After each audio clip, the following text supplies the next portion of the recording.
주님의 은혜와 평강이 여러분 모두와 함께 하시길 빕니다. 찬양을 들으면서 참 기뻤습니다.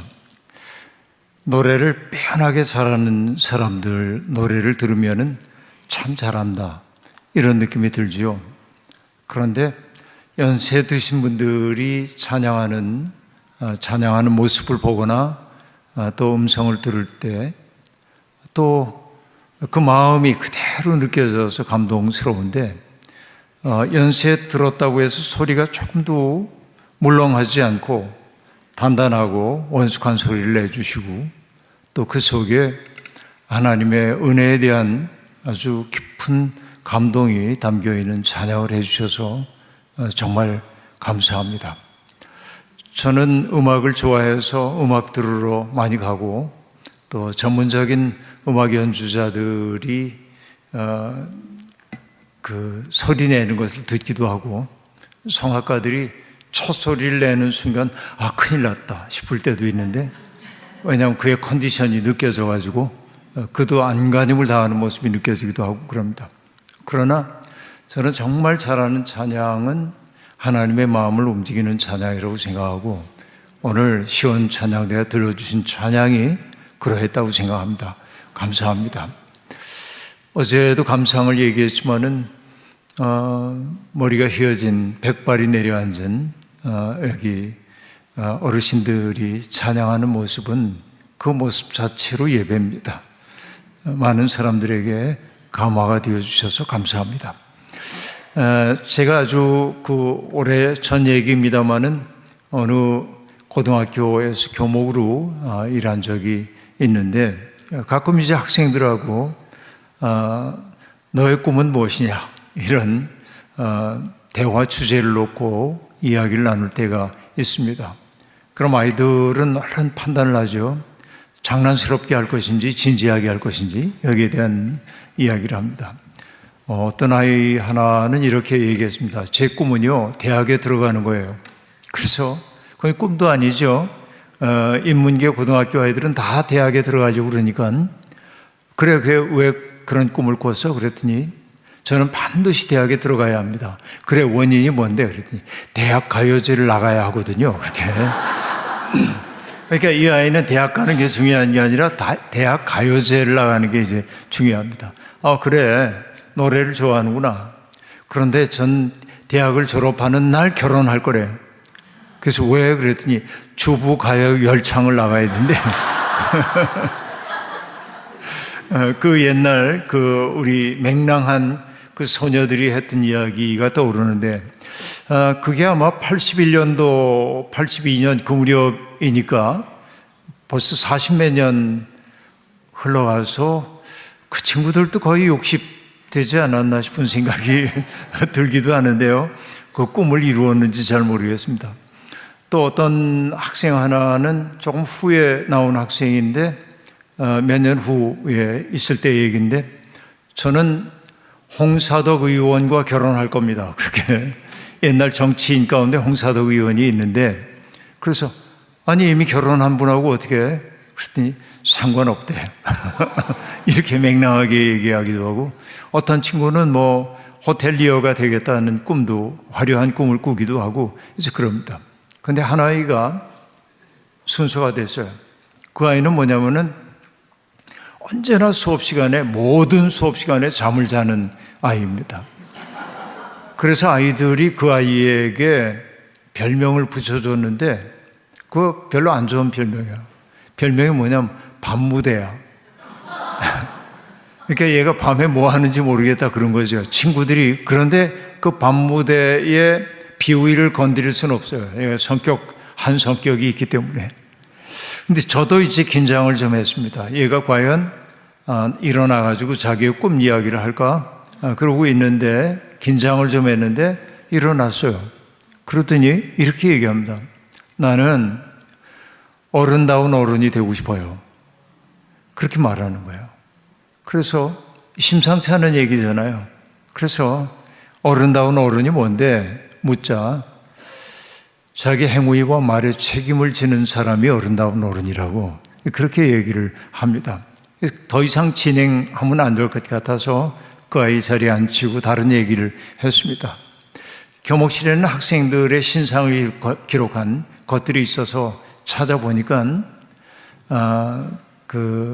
어려운 가정이었고 부모가 불화 때문에 헤어진 그런 가정입니다. 그러니까 거기에서 깊은 상처를 받았기 때문에 그 아이는 자기의 꿈을 얘기할 때 어른다운 어른이 되는 게 내 꿈입니다. 그렇게 얘기했던 거죠. 하나 또 인상 깊었던 것이 뭐냐면 한 학생에게 너는 대학에 무슨 과를 가고 싶어? 하고 물었더니 3학년 2학기 때인데도 아직 무슨 과를 갈지 모르겠다고 얘기를 해요. 그래서 아니 아직도 안 정했어.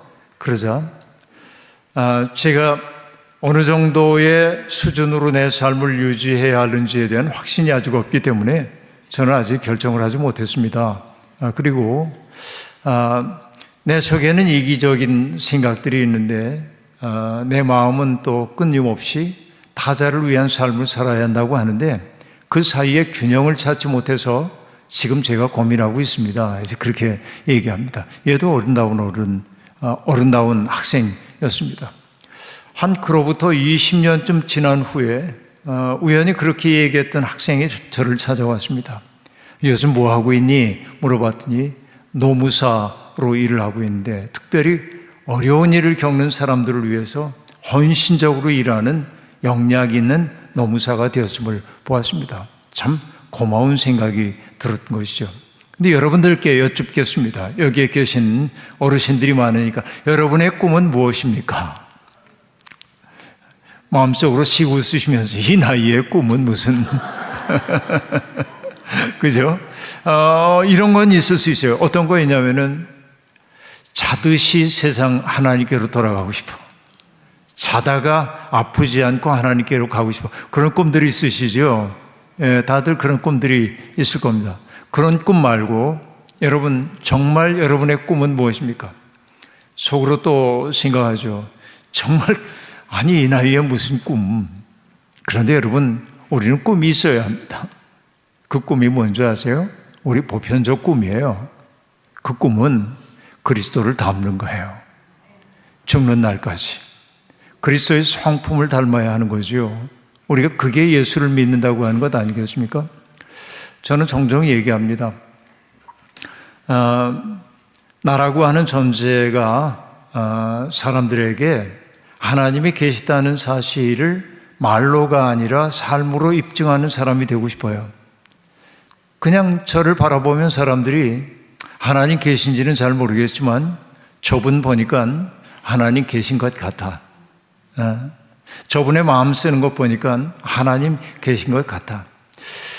저는 이 자리에 계신 여러분들 또 특별히 장로님들에게도 이런 말씀을 드리고 싶습니다. 어떤 말이냐면 젊은이들이 성경을 읽다가 심령이 가난한 자는 복이 있나니 천국이 저희 것이며 라는 구절을 만났는데 문자적으로 심령이 가난하다는 게 무슨 뜻인지는 알겠지만 그게 우리의 삶 속에서 어떤 의미로 다가오는지 잘 깨달아지지 않아서 이게 무슨 뜻일까? 그러다가 문득 우리 교회 김 장로님의 삶을 보니까 심령이 가난하다는 게 뭔지 알겠어. 애통하는 자는 복이 있나니 라고 말했는데 애통하는 자가 누구일까? 그러다가 우리 교회 아무개 권사님, 그렇죠? 또 마음이 청결한 자가 복이 있다고 하는데 마음의 청결함이 뭘까? 할 때 떠오르는 존재들이 되었으면 좋겠다 하는 생각이고요. 그래서 우리의 목표, 팔복의 징표로 사는 사람이 되는 거. 그렇죠? 하나님이 얘기하시는 팔복의 징표로서의 삶을 산다고 하면 얼마나 좋을까 생각하는 거죠. 제가 가는 곳마다 더러 이런 얘기하는데요. 저는 어린 시절에 서울로 올라와서 중학교 입학시험을 준비하기 위해서는 4학년쯤 서울로 올라가야 된다고 학교 선생님들이 강요해가지고 제가 서울로 유학을 왔습니다. 시골 학교를 떠나던 날이 떠오르는데요. 대포알을 잘라가지고 박격포알인지 대포알인지 잘라가지고 만든 학교종을 땡땡땡땡 치고 그래서 온 학생들이 전부 운동장에 나왔었습니다. 저는 선생님들이 쓰는 연단 위에 세워졌습니다. 그리고 교장 선생님이 이 김기석이 서울로 유학을 간다고 그러면서 학생들에게 소개하고 학생들이 박수를 쳐주고 축하해 줬던 게 기억납니다. 제가 그런 사람입니다. 그런데 문제는 뭐냐면 부모님은 시골에 그냥 계시고 저는 이미 결혼해서 살고 있던 누님 댁으로 올라가 살기로 했습니다. 그렇게 시작을 했습니다. 서울살이를. 그런데 누님 댁에 머물기 어려운 사정이 제게 생겨서 자취생활을 하기 시작했습니다. 밥 지어 먹고 연탄불 갈고 빨래하고 초등학교 때부터 이런 일들을 했고 간호사로 일하고 있었던 누나가 가끔 와서 김치도 담가주고 이렇게 지내기도 했습니다. 그런데 학교에서 뭔가를 가져오라거나 필요한 것이 있으면은 나는 돈이 한 푼도 없으니까 아버지에게 편지를 쓰는 거죠.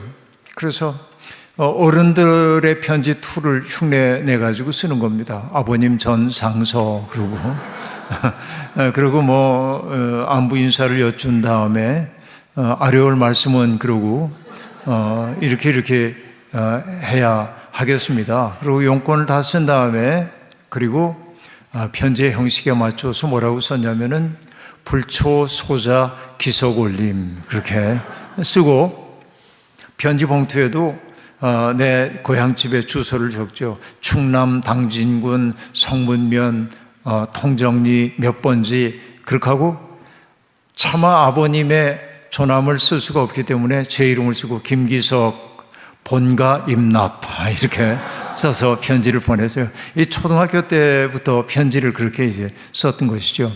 근데 나중에 제가 알게 됐습니다. 불초가 뭔지도 모르고 그냥 썼어요. 불초라는 게 뭡니까? 초는 닮을 초자잖아요. 그러니까 아버지의 덕성을 담지 못한 불민한 자식이란 뜻이죠. 아들이 아버지를 높이기 위해 쓰는 말입니다. 불초. 그런데 목회를 하다 보니까 나 스스로가 어떤 생각이 드냐면 나는 불초신자구나 하는 생각이 드는 거예요.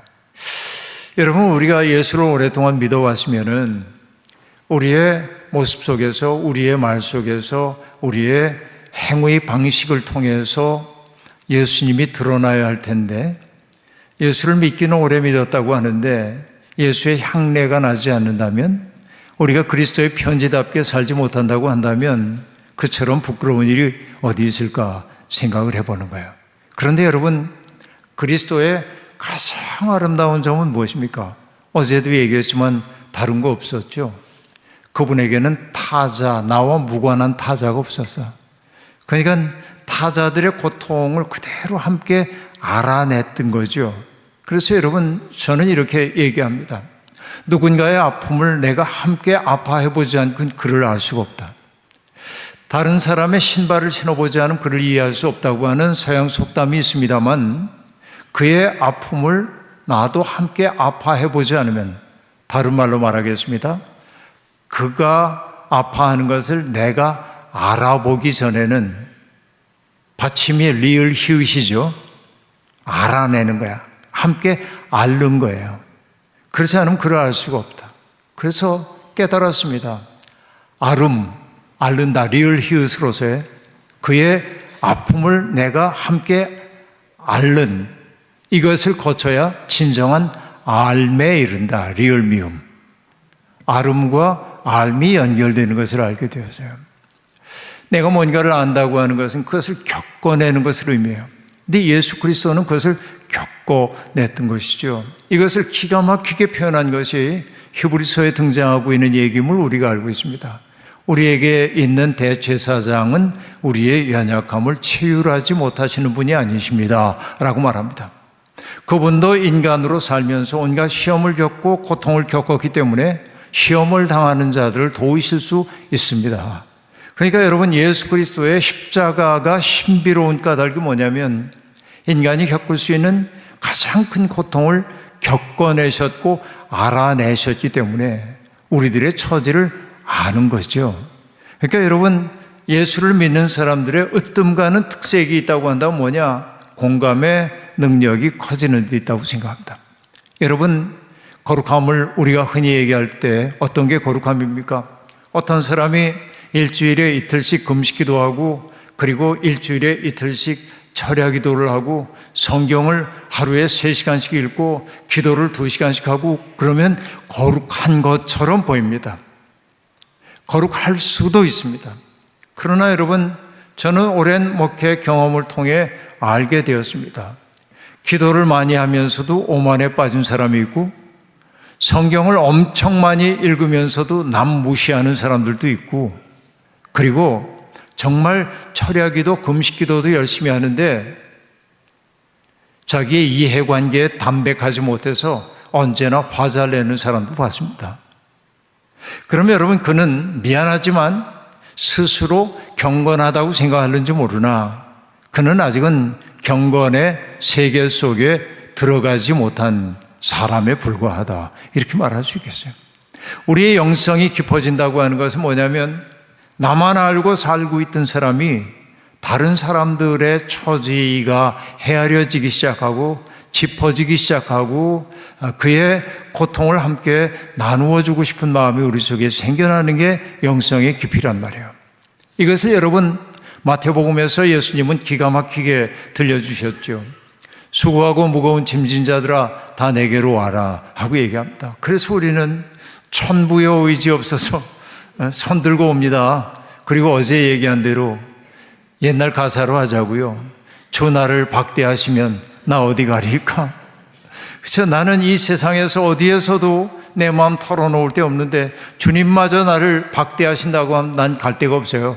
그리고 무거운 짐을 지고 주님 앞에 왔는데 주님이 그래 내가 다 내려줄게. 그리고 그 문제를 해결해 주시면 좋겠는데 그 다음에 뭐라고 합니까? 나의 멍에를 메고 내게 배우라. 아니 주님, 해도 너무하십니다. 내 짐이 무거워 힘들어서 비틀거리고 있는 내게 당신의 멍에를 메라고요? 내가 어떻게 그 일을 감당할 수 있겠습니까? 이렇게 말할 수 있겠습니다. 그죠? 그런데 여러분, 신앙의 신비는 바로 거기에 있습니다. 내 짐이 가벼워지는 때는 언제냐면 이것을 벗어나려고 자꾸만 내 동댕이 칠 때가 아니라 내 짐도 무겁지만은 또 다른 사람이 지고 가는 짐이 무거워 보여서 그의 짐을 함께 지려고 할 때 놀랍게도 내 짐이 가벼워지는 이치를 경험하는 거예요. 이게 신앙의 신비예요. 아주 오래전입니다마는 제가 아는 목사님 사모님이 목사님이 사모님 얘기를 들려주셔요. 이런 얘기입니다. 60년대 목회 시작했으니까 시골 교회 전도사 사는 게 형편없고 어렵죠. 다 무너져가는 집 담장 옆에 아궁이가 있어서 거기에 불을 떼가지고 밥을 해먹는데 어느 비가 많이 내리던 날 밥을 짓고 있는데 담장이 무너지면서 담장이 사모님의 허리를 쳤습니다. 그래서 고질병이 생겼어요. 허리병이. 근데 이게 치료도 제때 받을 수가 없기 때문에 고질병을 안고 사는 겁니다. 조그만 일에도 허리가 끊어질 듯 아프고 그런 거예요.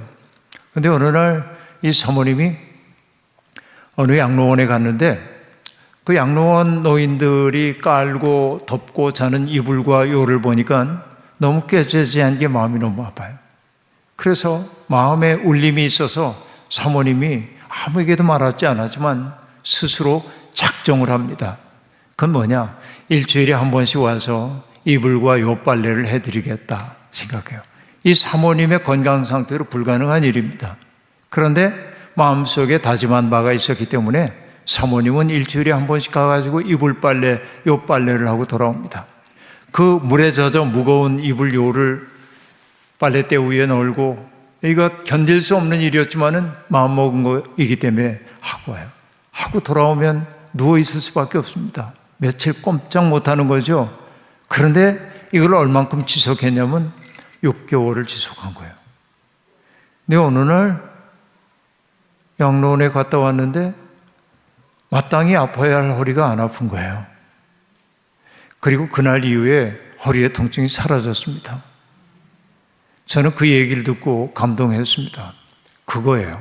수고하고 무거운 짐진 자들아 내게로 와라. 내가 너희를 쉬게 하겠다 라고 말하는데 그 쉼은 나의 짐을 일방적으로 벗겨주는 게 아니라 당신의 길에 함께 하자고, 내 삶을 누군가에게 선물로 주자고, 누군가의 짐을 함께 지자고, 그러면 내 짐이 가벼워지는 것을 알게 될 거라고 얘기하는 거죠. 여기에 여러분 신앙의 신비가 있다고 저는 그렇게 느낍니다.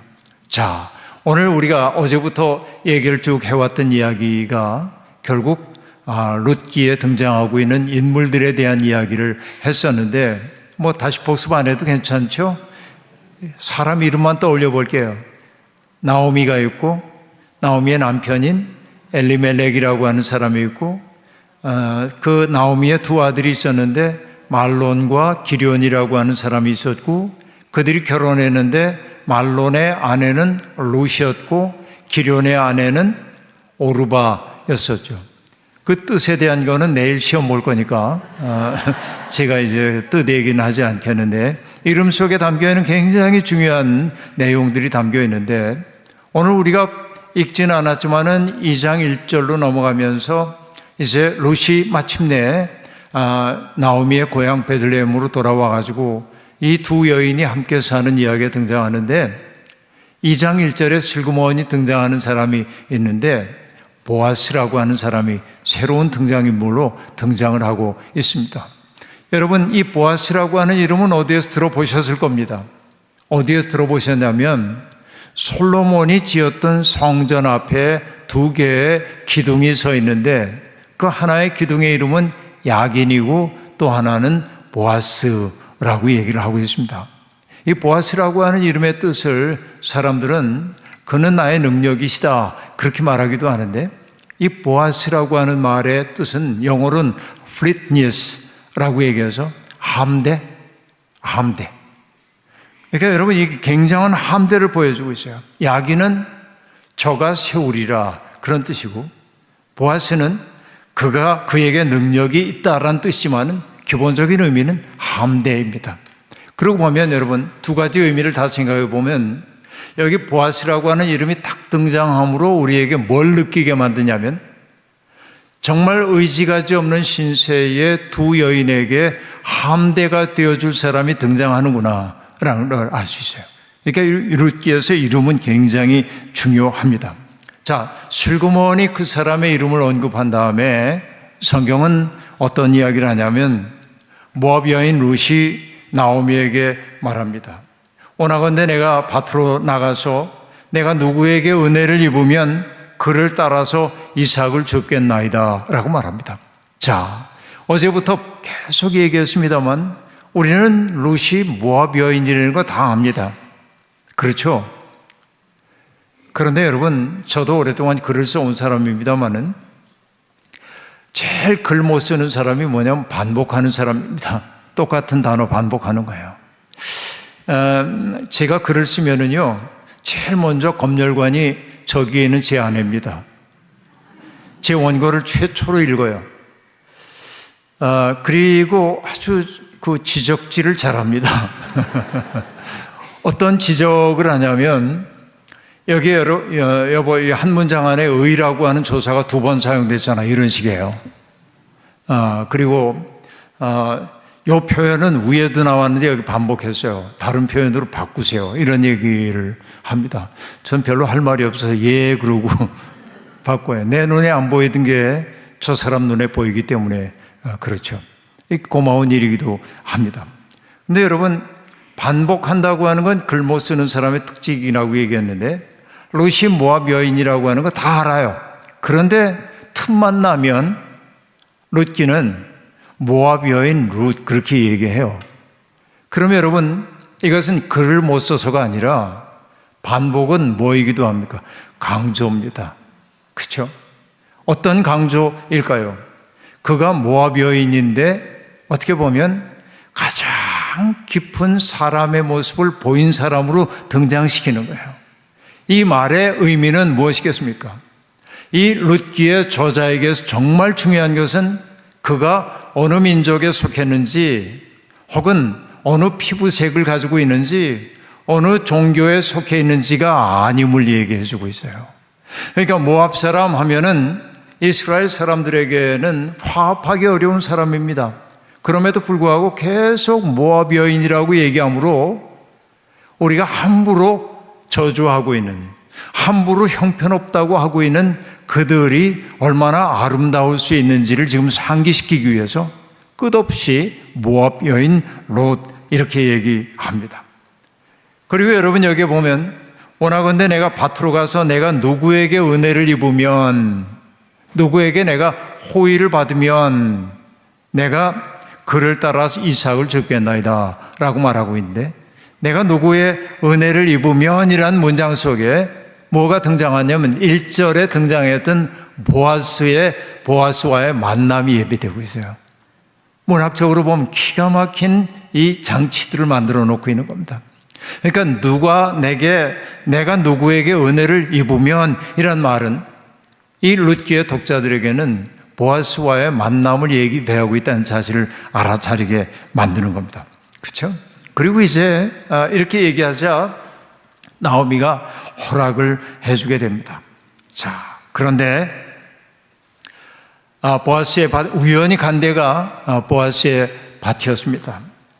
거기에서 일꾼들을 따라다니면서 바닥에 떨어진 이삭을 줍기 시작합니다.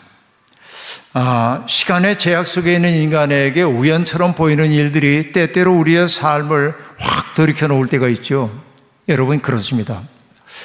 여기에 결혼하신 분들이 있지만은 그날 그 눈 마주침이 없었다면 두 분은 부부가 아니었을 가능성도 있습니다. 그날 내가 그 자리에 있지 말았어야 됐는데 그런 생각은 혹시 없으신지요?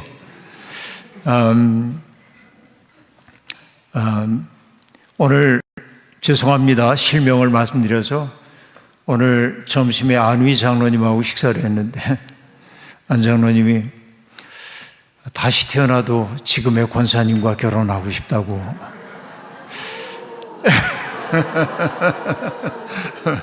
네. 저는 이제 정치적 발언인가 하고 생각을 아무래도 70 넘으면은 아내가 밥을 안 해주면은 별로 대책이 없는 게 남자들이기 때문에 그런가 했더니 장로님은 조금 더 거짓 없이 그렇게 말씀하시는 것을 보고 마음속에 깊은 찔림이 있었습니다. 뭐 다른 얘기 아니고요. 그러니까 여러분 만남이라는 게 참 신비한 것이죠. 우연처럼 보이는 만남이. 만해 한용운의 시에도 나오는 얘기입니다만은 그 만남을 뭐라고 얘기해요? 날카로운 첫 키스의 추억은 나의 그 삶의 지침을 영원히 돌려놓고 뒷걸음질쳐 물러갔다고 얘기하잖아요. 그날의 그 우연적인 만남이 우리의 삶의 지침을 돌려놓는 거예요. 누구를 만나느냐 하는 게 우리의 인생을 바꿔놓는 겁니다. 근데 그 순간이 우연처럼 보여요. 우연처럼. 그런데 돌이켜 생각해 보면 우연이 아니라 하나님의 섭리 안에 벌어진 사건임을 알아차릴 때가 많이 있어요. 그러니까 우연처럼 이 롯이 보아스의 밭에 가서 이삭을 줍고 있었지만은 그것은 우연이 아니고 하나님의 구원사의 맥락 속에서 하나님의 섭리 속에 벌어진 사건임을 보여주고 있는 겁니다. 그러면 여러분 보아스의 밭에서 롯이 이삭을 줍고 있습니다. 그럼 눈이 마주치려면 누가 필요합니까? 보아스가 필요합니다. 보아스가 베들레헴에서부터 밭이 있는 곳에 나와서 수확을 거두는 모습을 보고 있는데 대개는 아는 사람들인데 낯선 여인 하나가 있는 것을 보고 이제 묻습니다. 물어요. 저 소녀는 누구인가? 라고 묻자 일꾼들이 얘기합니다. 그 모압에서 돌아온 나오미와 함께 돌아온 나오미의 며느리입니다. 라고 이야기를 하고 있습니다. 그러자 이 보아스가 그 여인을 이제 부르는 거예요. 이제 불러요.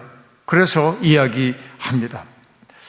출신은 이방인이지만은 그 시어머니를 봉양하기 위해서 최선을 다했다는 그 이야기를 들으며 보아스는 마음속에 깊은 감동을 느끼게 됩니다.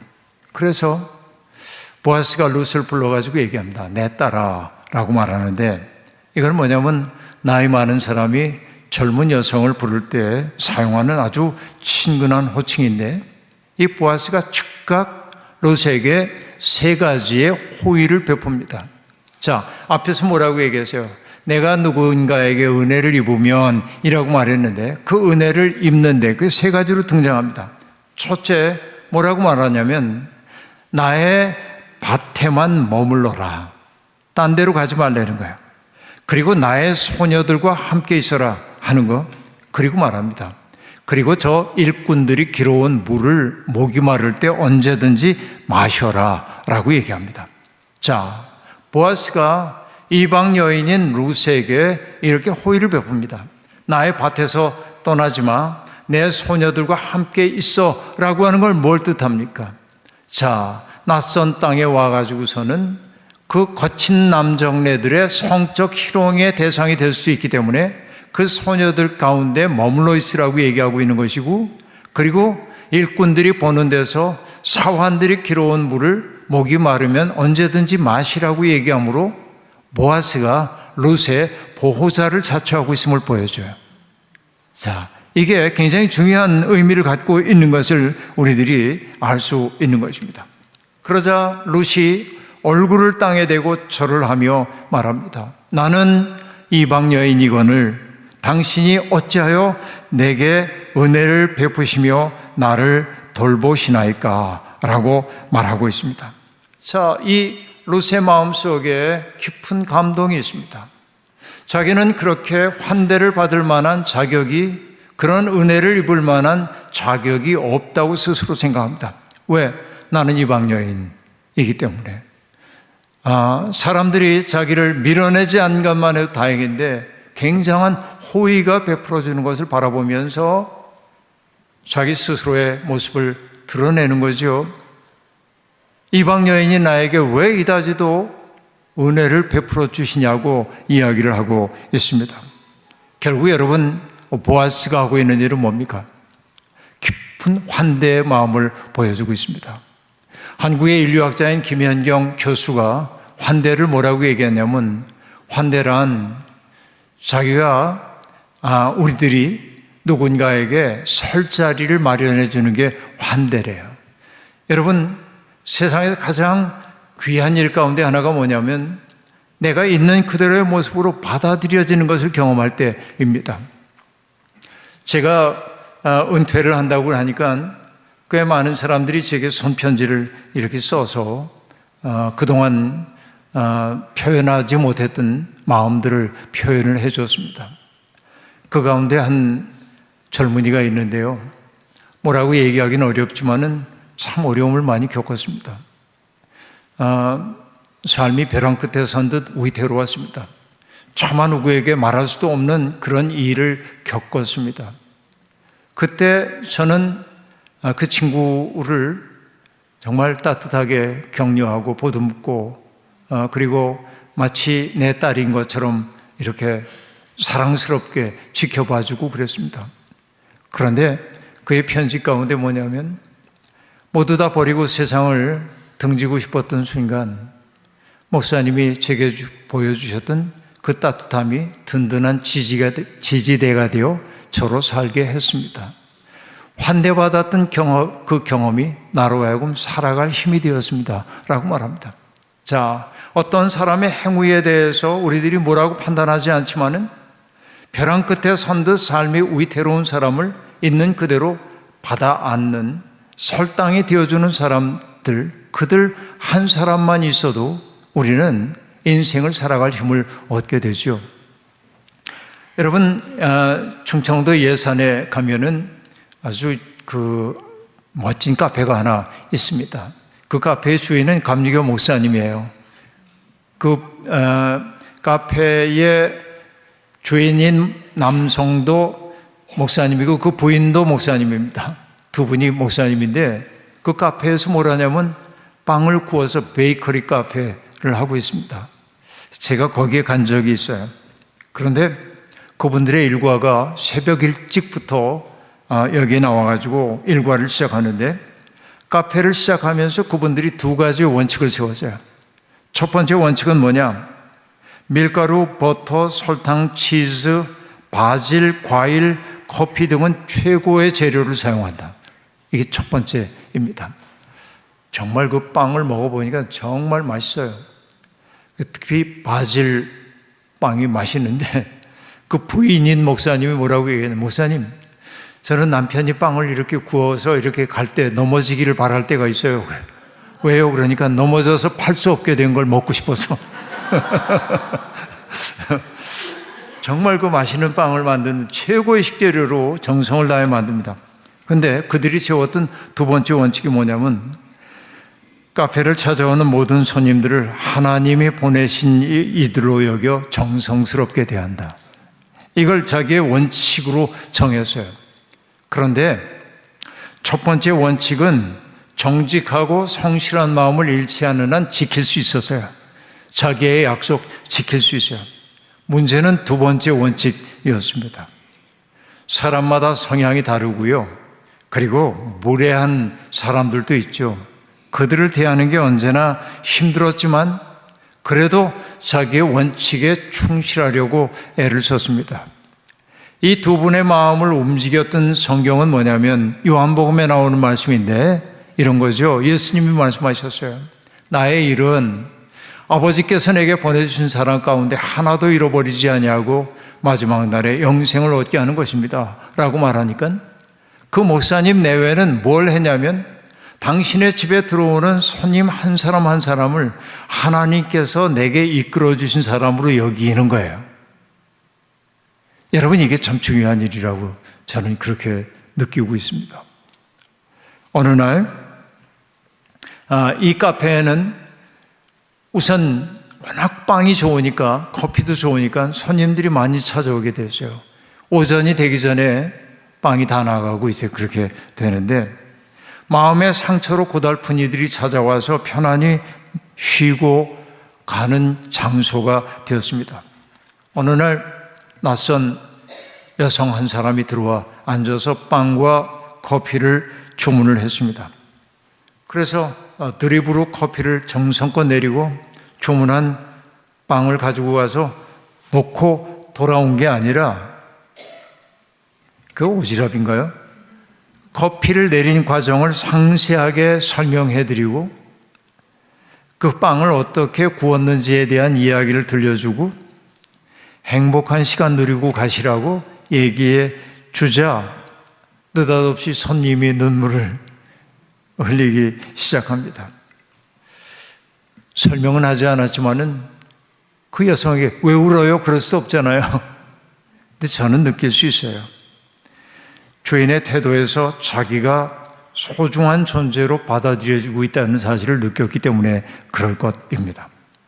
그러니까 누군가를 진심으로 따뜻하게 환대한다고 하는 것은 그에게 고향이 되어주는 일이에요. 어제도 여러분에게 얘기했죠. 이 고단한 이민자로서의 삶 속에서 교회가 여러분 모두의 고향이 되어주었던 것처럼 내가 예수 믿는 사람으로 산다고 하는 것은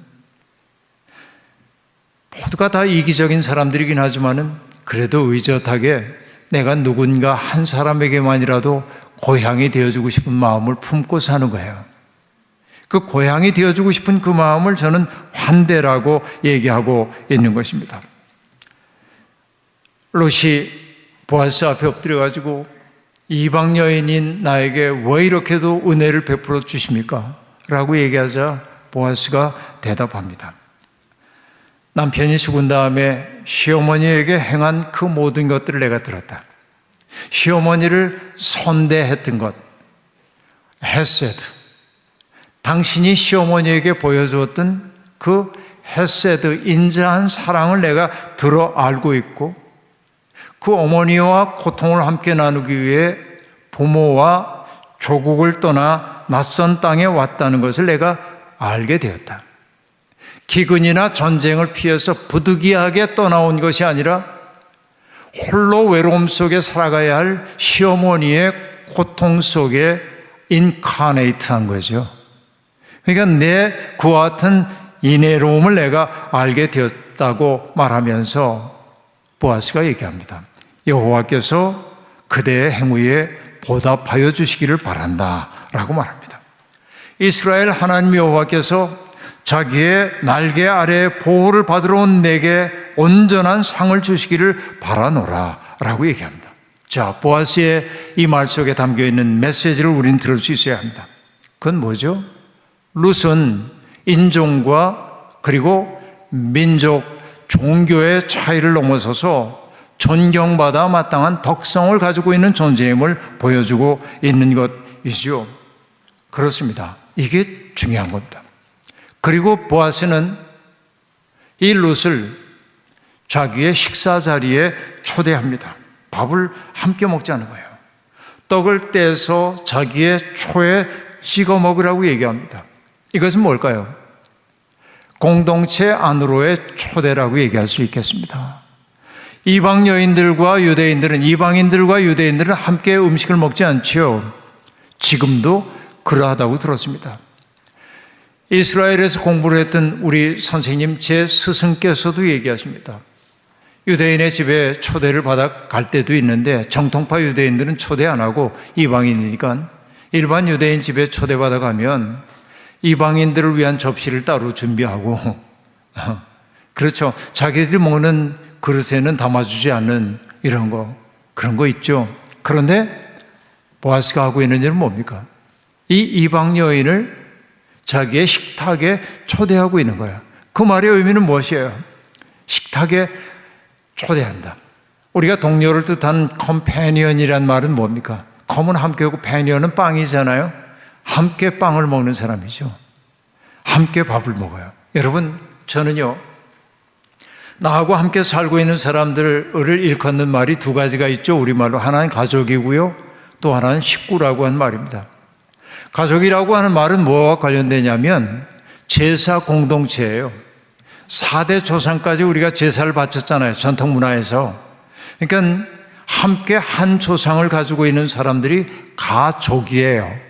그러니까 이건 혈연이 중요합니다. 그런데 식구라고 하는 말은 조금 다른 뉘앙스를 가지고 있습니다. 내 집에 함께 살고 있는 그 가족들은 물론이고 내 중에 우리 집에 손님으로 온 사람도, 그리고 우리 집에 만약 머슴이 있다고 한다면 머슴도, 그리고 우리 집에서 기르는 가축도 있다고 한다면 그 가축까지도 전부 뭐냐면 한솥밥을 먹는 사람들이기 때문에 식구란 말이에요. 식구란 말 속엔 정서적 울림이 깊이 있죠. 밥을 같이 먹는다는 거예요. 여러분, 원수하고 밥을 같이 먹을 수 있습니까? 취하죠. 취할 수밖에 없습니다. 밥맛 나지도 않죠. 밥을 함께 먹는다는 것은 뭐예요? 하나의 공동체를 이루었음을 뜻하죠.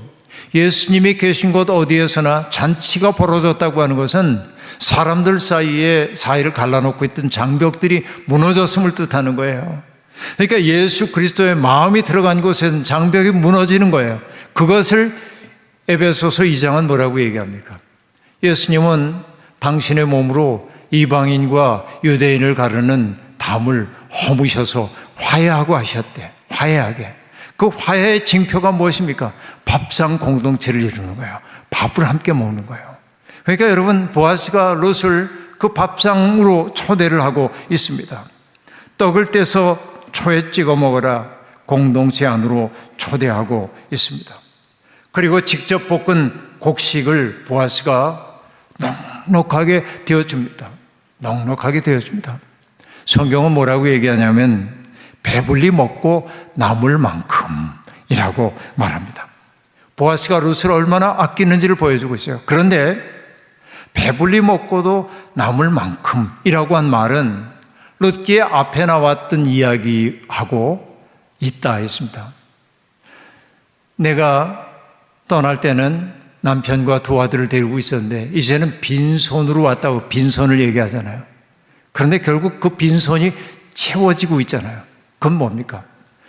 정말 어머니의 고통 속에 화육하여 들어갔던 그 룻의 삶에 대해서 보아스가 깊이 공감하면서 그를 환대해 주므로, 그래서 그의 삶 속에 넉넉함이 찾아오고 있음을 보여주고 있어요.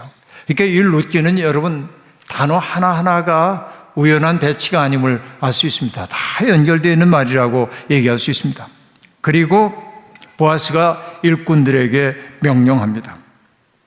곡식단 사이에서 줍게 하고 책망하지 말아라 하고 얘기하고 있고, 원래는 단을 다 거둔 후에 들판에 떨어진 것을 주어야 하는데 단 사이에 있는 것을 줍는 걸 금하지 말라고도 얘기하고, 그리고 이렇게도 얘기합니다. 곡식다발에서 의도적으로 빼내서 룻이 줍게 하라고 얘기하고 있습니다. 보아스의 호의가 심상한 것이 아닙니다. 자, 그날 보아스의 밭에서 많은 것을 얻어가지고 이제 저녁이 되었을 때 룻이 시어머니가 기다리고 있는 집으로 돌아갑니다. 그리고 성읍에 들어가서 어머니에게 자기가 거둔 것을 다 보이고 자기가 그날 입었던 호의에 대한 이야기를 해주고 있습니다. 마치 여러분 뭐와 같으냐면, 옛날에 저 어렸을 때 시골 살 때 우리 어머니도 품앗이로 어떤 집 가서 일하고 오면은 꼭 저녁 잡수고 들어오는데, 여러분 그 어머니 속고생이 이 속에 주머니가 이렇게 있는데 거기에다가 알록달록한 사탕 같은 것도 주머니에 이렇게 넣어가지고 오는데, 충청도 말로 그 주머니에는 온갖 탑세기가 다 있어가지고 먼지 이런 거. 근데 여러분 그 사탕이나 이런 거 자식 주고 싶어가지고 떡 한쪽도 이렇게 집어넣고 가져오면은 탑색이 잔뜩 묻은 거 입에다 넣고 우물우물 행복했는데, 그 어머니가 일만 갔다 오면 어머니 속고생이 속에서 뭐 나오나 이런 거 이제 보는데, 그렇죠? 지금 룻이 보아스에게 입은 호의를 가지고 나오미에게 보여주고 있는 것입니다. 자, 여러분 이 식탁, 보아스가 베풀었던 이 식탁을 보면서 제가 떠올리는 시가 하나 있는데, 정일근의 둥근 어머니의 두레밥상이라는 시가 있습니다. 시는 이렇게 시작됩니다. 모난 밥상을 볼 때마다 어머니의 두레밥상이 그립다. 자, 모난 밥상이라는 게 뭘까요? 마음이 편치 않은 밥을 우리 먹고 살잖아요. 세상 살면서. 그렇죠? 긴장된 관계 속에 이런 걸 모난 밥상이라고 시인이 표현했을 거예요. 모난 밥상을 볼 때마다 어머니의 두레밥상이 그립다. 고향 하늘에 떠오르는 한가의 보름달처럼, 달이 뜨면 피어나는 달맞이꽃처럼 어머니의 두레밥상은 어머니가 피우시는 사랑의 꽃밭. 내 꽃밭에 앉은 사람 누군들 귀하지 않겠느냐. 식구들 모이는 날이면 언제나 펼치시는 두레밥상. 둥글게 둥글게 제비 새끼처럼 앉아 어린 시절로 돌아간 듯 숟가락 높이 들고 골고루 나누시는 고기 반찬 착하게 받아 먹고 싶다. 그가 그런 시를 쓰고 있는 그 밥상을 그리워하는 까닭이 뭐냐면, 시에서 이렇게 얘기합니다. 한 끼 밥을 위해 날카로운 발톱을 가진 짐승처럼 변해가는 우리, 내가 살기 위해 남의 밥상을 엎기도 하는 우리. 이게 모난 밥상이에요. 내 어머니의 둥근 두레밥상에 가가지고, 그렇죠, 숟가락 높이 들고 골고루 나누시는 고기 반찬 착하게 받아 먹고 싶대. 제가 이 시를 보면 기분 나빴잖아요. 난 고기 반찬을 먹어본 적이 없어요. 그래서 이 친구는 나보다 물론 나이가 좀 적긴 하지만은 사는 게 괜찮았구나. 우리는 그냥 팔남매 이미 장가간 형과 조카까지 있고 그래가지고선 아버지하고 큰형 밥상 따로 있고 이만한 양푼이에 보리만으로 되어 있는 밥, 얼마나 배 많이 골았든지 어린 시절에 밥 먹는 속도를 일정하게 해야 되는데 누군가가 박자를 어기면은 한 대씩 숟가락으로 얻어맞고 이제 그랬던 가난한 그 시절이 기억이 나는데, 이 박자 맞춰야, 젊은 사람들 들으면 구질구질하다고 얘기하는지 모르지만 밥 먹다가 보리알이 푸슬푸슬하니까 바닥에 떨어지면은 얼른 다리를 가지고 가려요, 그걸. 일단 여기에 그릇에 음식이 다 떨어진 다음에 먹기 위해서. 그런데 여러분 알다시피 옛날 우리 집에는 밀집방석 깔고 지내기도 하고 그러잖아요. 밀집방석 사이에 밥알이 껴요. 그럼 밀집방석 밑에는 손님도 있어요. 빈대 같은. 그거 우리 시골에서의 삶이에요. 그래도 개의치 않고 먹었던. 그래서 이 시를 보면서 고기 반찬 받아 먹었다. 야, 형편이 좋았구나. 이제 그런 생각을 하는 건데, 근데 여러분 이건 시와 관계없는 얘기를 지금 하고 있는 거고. 근데 뭐냐면 우리 모난 밥상을 먹던 사람들인데, 이렇게 여러분 사랑이 사랑을 낳고 있음을 볼 수 있습니다. 그렇죠? 나오미의 고통 속에 화육하여 들어왔던 룻의 그 충성스럽고 사랑스러운 삶이 보아스의 마음속에도 공명을 일으켜서 마치 호수에 던진 돌 하나가 동심원을 그리며 물까지 번져가는 것처럼 사랑이 또 다른 사랑을 낳고 있음을 볼 수 있습니다. 이 자리에 계신 여러분 한 사람 한 사람은 주님께서 세상에 던진 작은 조약돌인지도 모릅니다. 여러분을 통하여서 사랑의 동심원이 점점 커지라고 주님이 불러주신지도 모릅니다. 자, 이쯤 되면은 그 다음에 등장하는 게 뭡니까? 보아스와 룻이 맺어지는 이야기가 나와야 하잖아요. 그 얘기는 내일입니다. 같이 기도하시죠. 하나님, 오늘도 우리에게 복된 시간을 허락하여 주셔서 하나님이 하시는 일이 얼마나 놀랍고 신비한지를 알았습니다. 우리는 형식적인 신자일 때가 얼마나 많았는지요. 그러나 룻기를 통해 우리가 배우는 것은 우리가 가지고 있는 외면적인 종교가 중요한 것이 아니라 다른 사람을 깊이 아끼려고 하는 마음이 우리 속에 기적을 일으킨다는 사실을 오늘 우리가 깨닫습니다. 사는 동안 우리의 마음이 거칠어졌을 때가 얼마나 많았던지요.